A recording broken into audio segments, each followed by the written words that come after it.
Hello दोस्तों, मैंने कुछ दिन पहले एक वीडियो बनाया था जिसपे मैंने बताया था कि आटा और मैदा कैसे बनता है। दोस्तों आज हम बात करेंगे एक ऐसी चीज की जो हर घर की रोटी, पराठा और नान का हिस्सा है, आटा और मैदा। लेकिन मैदा बनने का जो प्रोसेस है वो काफी लंबा और इंटरेस्टिंग है, इसलिए मैंने सोचा कि और एक वीडियो बनाऊं जिसमें मैं आपको पूरा प्रोसेस डिटेल में समझाऊं।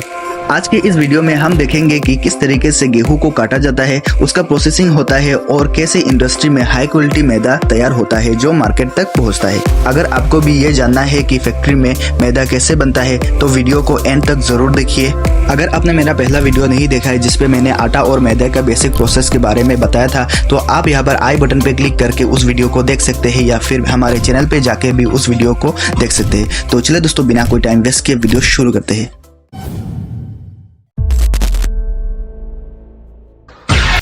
दोस्तों, मैदा बनाने की प्रक्रिया शुरू होती है गेहूं के फसल को काटने से। गेहूं के फसल को काटने के लिए कुछ इस तरीके के हार्वेस्टर का यूज किया जाता है।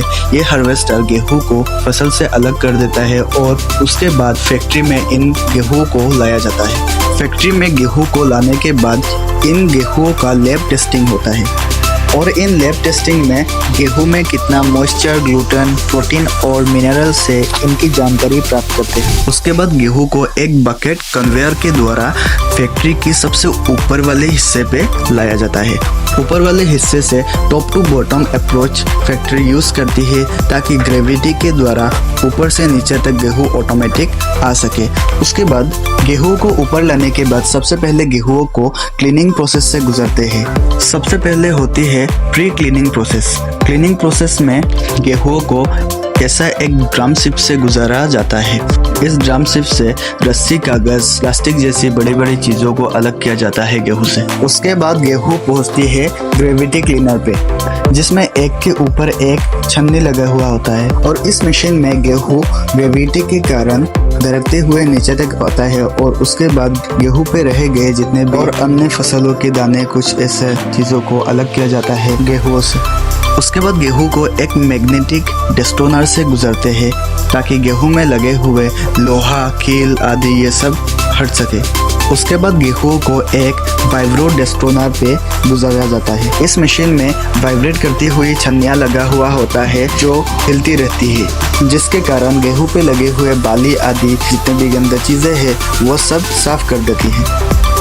उसके बाद गेहूं को पहुंचाया जाता है एक डेस्टोनर में। कुछ इस तरीके के डिजाइन का ये डेस्टोनर होता है। इस मशीन में एक साइड थोड़ी दबी हुई होती है और एक साइड थोड़ी ऊंचा होता है और हवा नीचे की तरफ से ऊपर की तरफ फ्लो होती रहती है और इस हवा की वजह से पत्थर, कंकड़ जितनी भी भारी चीज है वो नीचे की तरफ ही रहती है और गेहूं हल्की होने की वजह से हवा में ऊपर उड़ जाती है और गेहूं पत्थर से अलग हो जाती है। और इसी प्रोसेस से होते हुए जाली की जितने भी डिजाइन है वो खास डिजाइन के वजह से पत्थर, कंकड़ जितने भी भारी चीज है वो अलग हो जाती है और एक तरफ जाके वो दूसरी तरफ का बकेट में पत्थर, कंकड़ निकलते हैं और एक तरफ से हवा के कारण वो हल्का हो एक तरफ से निकलती है। ये मशीन इतना एफिशिएंट होते हैं कि छोटे से छोटे कंकड़ को भी गेहूं से अलग करके बिना गेहूं को वेस्ट किए वो अच्छे से अलग देती है। उसके बाद गेहूं पहुंचता है स्कोरर मशीन में। ड्रम लगा हुआ होता है और एक रोल लगा हुआ होता है जिसके बीच में कुछ इस तरीके का दांतों का डिजाइन का कील लगा हुआ होता है, जिसके बीच में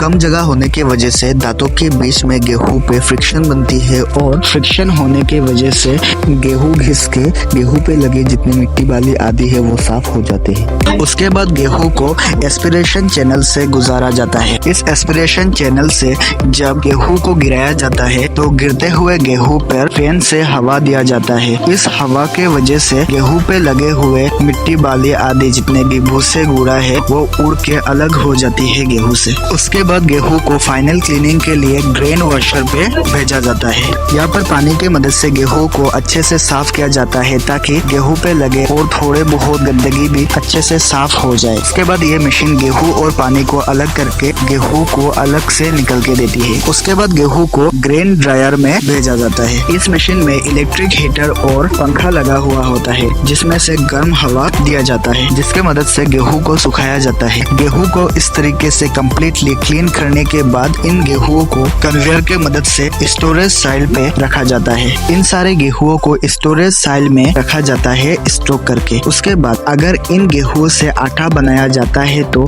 इन गेहूं को फ्लोर मिल में डायरेक्ट भेज दिया जाता है और वहाँ पर ही चक्की के मदद से इनको पीस के आटा बनाया जाता है। लेकिन मैदा बनने का प्रोसेस जो है वो कुछ अलग है। तो उसके लिए पहले तो स्टोरेज साइलो से गेहूं को निकलकर मॉइस्चर मेजरिंग डिवाइसेस में दिया जाता है। मॉइस्चर मेजरिंग डिवाइस में लगे माइक्रोवेव और ऑप्टिकल सेंसर्स इन गेहूं की नमी को चेक करती है। इस मशीन से होते हुए जाता है टर्बोलाइजर डैम्पनर मशीन में। इस मशीन में जरूरत के अनुसार पानी मिलाया जाता है और इस मशीन में लगी हुई घूमती मोटर पानी और गेहूं को एक साथ मिक्स कर देती है, जिससे इन गेहूं के नमी को 7 से 20% तक बढ़ाया जाता है। उसके बाद गेहूं को 10 से 12 घंटे के लिए होल्डिंग टैंक में रखा जाता है, जिसके कारण गेहूं का बाहर का पार्ट ब्रेन वो सख्त हो जाता है और अंदर का एंडोस्पर्म फूल जाता है। मैदा बनाने के लिए इन दोनों के बीच का जो डिफरेंस है वो आना बहुत जरूरी है। उसके बाद गेहूं को क्रैकिंग मिल में भेजा जाता है। क्रैकिंग मिल के इस मशीन में 2 घूमने वाली रोल लगा हुआ होता है जो अलग अलग डिफरेंशियल स्पीड में घूमती है और इनके बीच में थोड़ा सा गैप होता है। इसी वजह से गेहूं को जब इनके बीचों से गुजारा जाता है तब ये अखरोट की तरह फूल जाता है और ब्रेन, एंडोस्पर्म और जार्म ये अलग हो जाती है। उसके बाद इन मिक्सचर को सेमोलिना प्यूरीफायर में दिया जाता है। प्यूरीफायर में कुछ इस तरीके का छन्नी लगा हुआ होता है जिन छन्नियों पे अलग अलग छेद होता है। जब प्यूरीफायर में इन मिक्सचर्स को डाला जाता है तो पूरे छन्ने में वो सब मिक्सचर मिल जाते हैं और उसके बाद मशीन के नीचे से गर्म हवा ऊपर की तरफ दिया जाता है और इसी गर्म हवा की वजह से ब्रेन और जार्म ऊपर उड़ जाते हैं हल्के होने की वजह से और भारी एंडोस्पर्म नीचे रहता है और यही एंडोस्पर्म साफ होके नीचे इकट्ठा होती रहती है। नीचे जमा हुआ इन्हीं एंडोस्पर्म को सेमोलिना कहा जाता है, यानी कि सूजी कहा जाता है। रुके दोस्तों, अभी तक मैदा नहीं बना है, अभी तो ये सेमोलिना यानी कि सूजी बना है। अभी इन्हीं सूजी से मैदा बनाया जाएगा। इन्हीं सेमोलिना यानी कि सूजी को रोलर मिल पे भेजा जाएगा। उसके बाद अभी इन सूजी को फीड रोलर की मदद से ग्राइंडिंग रोल से होते हुए इनको पीसा जाएगा। पीसने के बाद ही हमें मैदा मिलता है और इन्हीं रोलर के बीच में ग्राइंड करके इनको पीसते पीसते 200 माइक्रोन से कम ना हो जाए इतना तक पीसने के बाद इनको प्लांट शिफ्टर मशीन में डाला जाता है। प्लांट शिफ्टर मशीन में कुछ इस तरीके का एक के ऊपर एक बहुत सारा छन्नियाँ लगा हुआ होता है और मशीन वाइब्रेट होती रहती है। जब सूजी यानी कि सेमोलिना को मशीन के ऊपर से ऐसे छन्नी के ऊपर डाला जाता है तो मशीन की वाइब्रेशन की वजह से ये सेमोलिना वाइब्रेट होते हुए छन के नीचे आ जाती है। जितनी छोटी पार्टिकल होगी वही छन के नीचे आएगी और उसी को और बड़े पार्टिकल को फिर से रोलर मिल पे भेजा जाता है पीसने के लिए। और यही प्लांट शिफ्टर मशीन में छनने के बाद जो हमें आटा मिलता है वो 10 से 100 माइक्रोन के बीच में होता है और उन्हीं को हम मैदा कहते हैं। लेकिन मैदा अभी तक फुल्ली सफेद नहीं होता है। जब मैदे को हवा पे खुला रख दिया जाता है तब वो हवा के कारण ऑक्सीडाइज होके ऑटोमेटिकली व्हाइट हो जाता है। लेकिन ये प्रोसेस बहुत लंबा हो जाता है, टाइम लगता है, इसलिए कंपनियां क्या करती है, कंपनियां इस प्रोसेस को जल्दी करने के लिए पार ऑक्साइड या फिर पोटेशियम ब्रोमेट की मदद से मैदे को जल्दी से जल्दी सफेद कर देते हैं, जो सेहत के लिए हानिकारक है। दोस्तों यही थी मैदा बनाने के फुल प्रोसेस। उम्मीद है दोस्तों आपको वीडियो पसंद आई होगी। वीडियो पसंद आई तो वीडियो को लाइक कर दीजिए और चैनल पे नए हैं तो चैनल को सब्सक्राइब कर दीजिए। तो चलिए दोस्तों मिलते हैं कोई अगली वीडियो में, तब तक के लिए खुदा हाफिज, जय हिंद।